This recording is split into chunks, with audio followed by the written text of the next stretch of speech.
You compromise your values, like George Bernard Shaw when they say that he met a woman and he asked if she would go back to his hotel with him for £1 million, £1 million. And she said yes. And then he said, what about 20 quid? And she slapped him and said, what kind of woman do you think I am? He said, we've already determined that. Now we're haggling.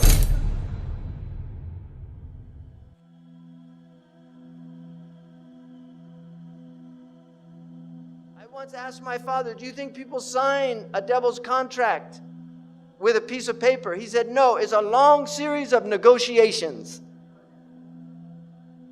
You compromise your values. Once you compromise your principles, then that's it. So you just do it slowly. The first time you don't take a bribe, but then you start thinking about it. I could use that money. Then the next time the bribe's offered, you take it. This is how it works. So Allah says, don't follow the khutawat of shaitan. He's commanding you to do foul things. And had it not been for Allah's grace and His mercy, none of you would have been purified. Because the purpose of your life on earth is tazkiyah. If you follow shaitan, he will corrupt your heart.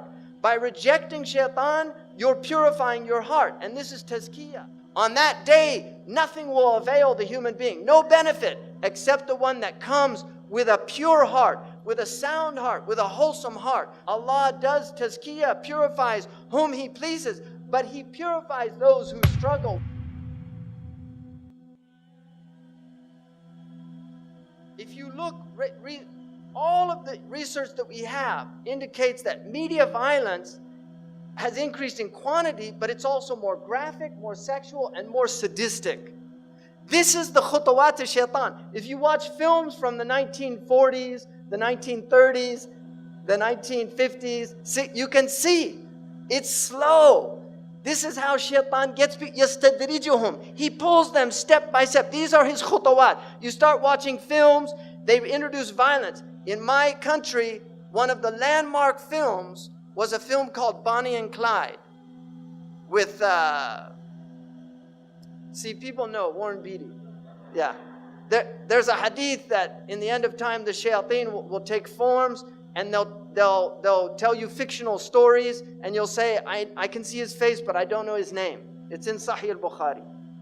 And there's a website of actors. The website is called, You Know Their Faces But Can't Remember Their Names. That's a hadith. It's amazing. Sadaqa Rasulullah sallallahu alayhi wasallam. So that film was a major change in America in cinematography, because before that, graphic violence was not permitted. But this film showed blood, gore. Now that film looks tame compared to what they have out. These are the khutawat of shaitan. And shaitan wants violence and sex are his two. These are because they're very powerful for the human psyche.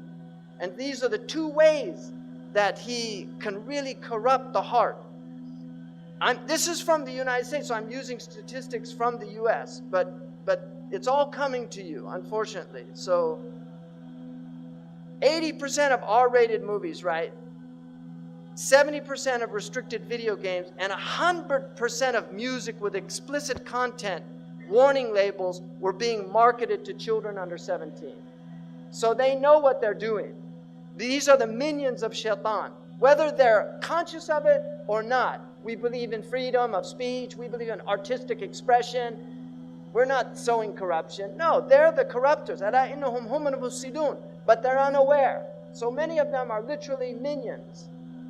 By the time the average child in the United States is 18 years old, they will have seen 200,000 acts of violence and 16,000 murders. What do you think this is doing to the psyche? Why do you think America is such a violent country? Seriously, there are other reasons.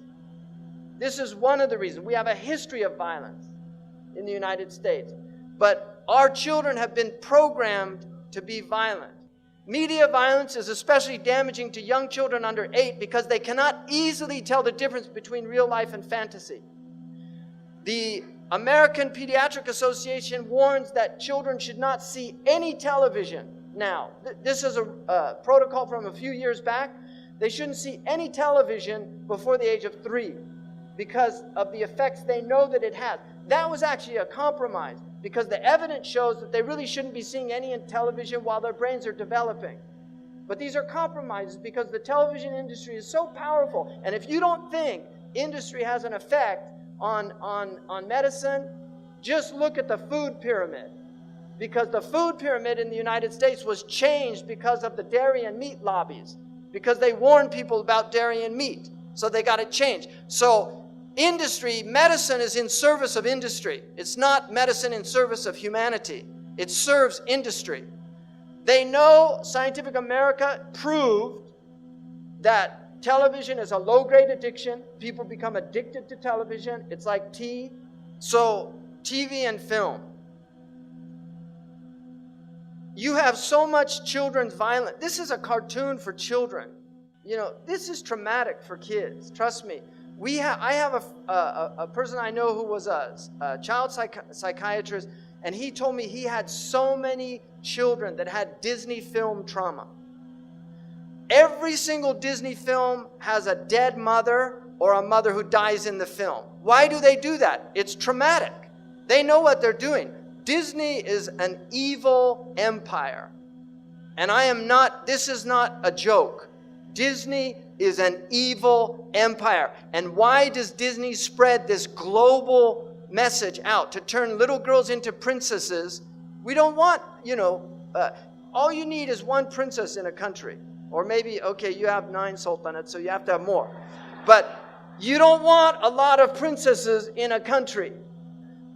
You want women that will serve, that will work, that will do things. They don't expect everybody to do it for them. And I know the sultanas here serve and do things. That's true. But the Disney princess is served. And all the children are little warriors. So they have this violent attitude in their film. I mean, look at this. It's just unbelievable.